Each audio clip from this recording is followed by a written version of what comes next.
Hey guys, this is Joseph Lucero with Powerlifting Technique. And today what we're going to talk about is the best ab workout for you. Now, what is the best ab workout for you?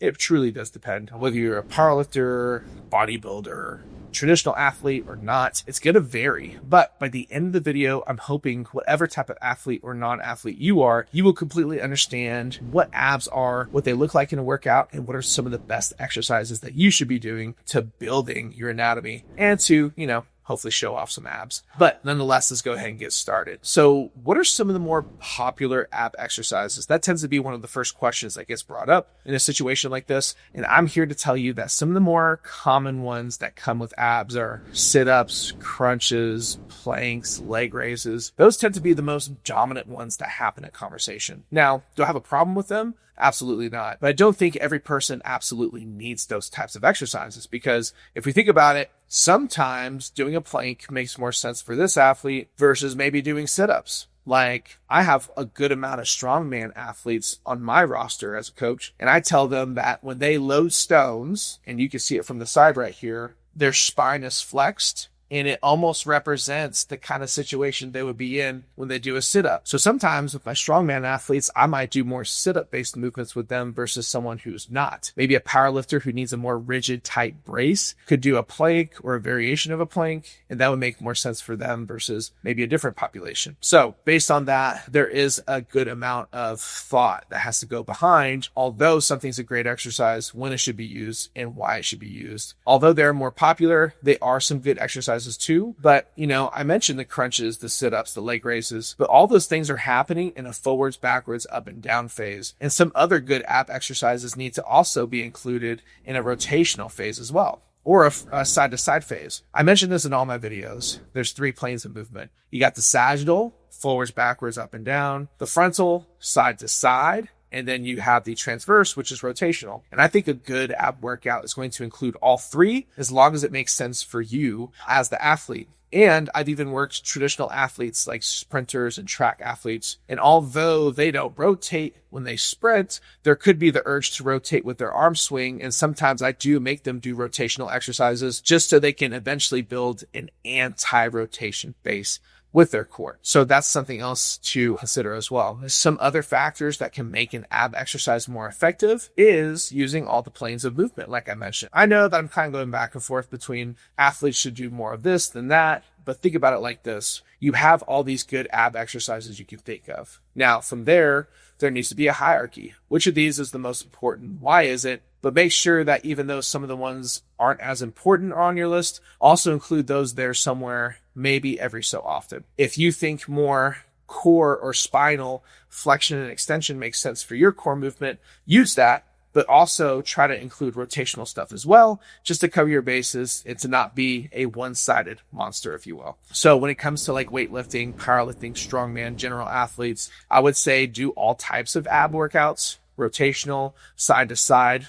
and in the forwards backwards motion, all those planes of movement. Make sure that you really do, build this hierarchy on what's the most effective and what's going to be the least effective for myself or the athletes that I work with. Because we're talking about all these great exercises, I'm going to go ahead and sample some for you and which population might use them the most. So in this video right here, I like to call this, well, I don't, the world calls it this, the eccentric sit-up. And in this video, you'll notice that I come up normally. In fact, I can cheat if I want to. I can anchor my feet underneath a weight or have a partner hold me down so I can lift myself up, but I come down very slow. Now, when you think about movement, there's 2 phases for more times than not. There's a desirable phase and there is an undesirable phase. So when I do the sit-up, the desire is to sit up, right? The undesirable phase is when I go backwards. And usually during the undesirable phase, that's when I'm my strongest. So I'm focusing on the undesirable part of the movement. That's where I can go slow, build a lot of tension. And because that happens, I got more time under tension on my core, and I have more exhaustion that's being built to make me a stronger athlete. I do think that the eccentric setup is great for those types of athletes. Now, in this video right here, for powerlifters, I'm going to show you the push-up plank with a row. And the reason why I do the push-up plank with a row is because not only are they activating their core, but they're also having to activate their posterior anatomy so that they're getting all these muscles worked at the same time. And all these muscles are really helpful for building a brace. So I'm in the push-up plank position. I hold my row and I maintain that position for 10, 20 seconds. If I want to manipulate it more, I'll go heavier with weight. I might actually go row instead of just holding it. I can do a lot of different things, but I think that exercise is really good for someone who wants to build a ton of core strength and bracing as well. And for my traditional athletes, people who work in all planes of movement, this is the landmine rotation. And the reason why I show this landmine rotation from a half kneeling position is because not only am I getting my core involved, but my shoulders involved too. And if you think about traditional athletes, football, baseball, basketball, they are going to be in a position where they have to extend their arms. And then doing this whole core movement is very rigorous and tough because from my kneeling position above my head, when I put my hands out,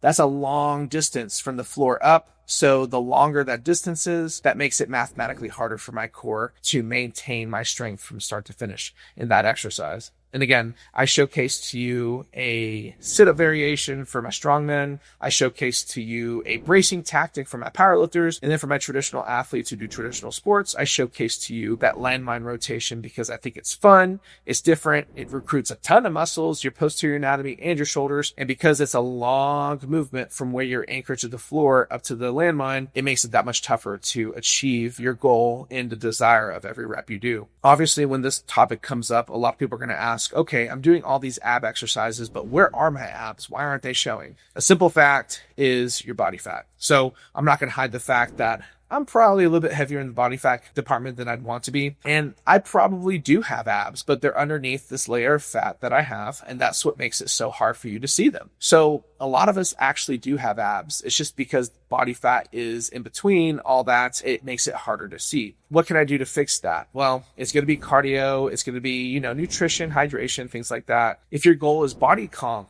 then there are some other things you're going to have to do besides just ab exercises to help you with defining your core and to see that aesthetic that a lot of people want to have. I would mostly focus on that with my fitness athletes. Some of my power athletes and strength athletes, you want to have a strong core. You're not going to see it perhaps because your body composition is a bit different, but you got to think about what is your end goal. Are you worried about more size, more body comp, more strength? And then when that happens, you're going to have to kind of have a little bit of a tug and pull between what you want versus what you need when it comes to your sport. Can I get abs in a week? That's another question a lot of people ask. Hey, I'm doing abs. I'm doing them a lot. Can I get them in a week? Can I see the difference? It obviously depends, but I think, if you're really trying to find them in 1 week, that's going to be very hard to do. I would say within a month, once you've built normalcy with your routine, you could probably see them. But at the same time, too, the goal is body comp at that point, and you might not be doing certain lifts because you're focused more on the cardiovascular training, the nutrition, and maybe the strength training might not just coincide with that as much. Although you can use it, it's just going to look a little different on paper. So if you're a powerlifter or a strongman, I'm not sure what I can tell you.